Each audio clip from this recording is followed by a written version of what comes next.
வாழ்வாங்க. நல்லா கேக்குறான். ஃபர்ஸ்ட் அரேஞ்ச் மேரேஜ் ஒத்துக்கிறதே இதெல்லாம் தருவாங்கன்னா கடைசியில அதுவே நீங்க ஒத்துக்கலன்னா நாங்க என்ன சார் பண்றது? அரேஞ்ச் மேரேஜ் இதுக்கு தான் ஒத்துக்கிறீங்களா? ஐயோ ராஜா, நீ கேட்டையாடா? இவதான்டா தமிழ் பொண்ணு.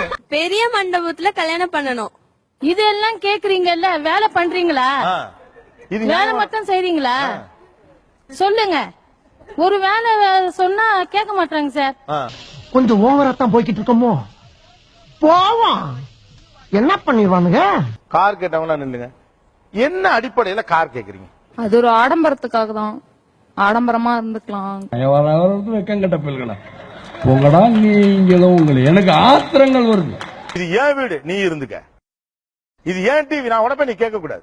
எஸ் அஃப்கோர்ஸ் நான் சொல்லுவேன் சார். எனக்கு அவன் வந்து இப்ப நிறைய பேர் வீட்டுல சொல்றது இல்லையா, அவனை வீட்டு விட்டு துரத்தி விட்டுருவேன்னு. ஆனா அவனால துரத்த முடியாதுல்ல சார். எனக்கு வீடு இருக்கு, எனக்கு இது இருக்கு, அவன் பாக்கலாம்ல சார். உனக்கு மட்டும் இல்ல, உன் மூஞ்ச பார்த்து சொல்றேன். உன் ஏரியால இருக்க எவனுக்குமே கல்யாணம் நடக்காது. வீட்ல வந்து நம்ம எல்லாமே யூஸ் பண்ணிருப்போம், எல்லாமே இருக்கும். சோ அங்க போனா நம்மளுக்கு எல்லாமே இருக்குமா இருக்காதான் என்ன டூரா போறீங்க நீங்க? இதான் உங்க படிப்பு தந்துச்சா உங்களுக்கு? இது ஒரு தவறான விஷயம். என் அம்மா அப்பாட்ட எனக்கு இதெல்லாம் குடு அப்படின்னு கேக்குறது தவறான விஷயம் உங்களுக்கு தோணலையா? அதிக ஆசை இருக்கிற பசங்க பூரா அழியணும்.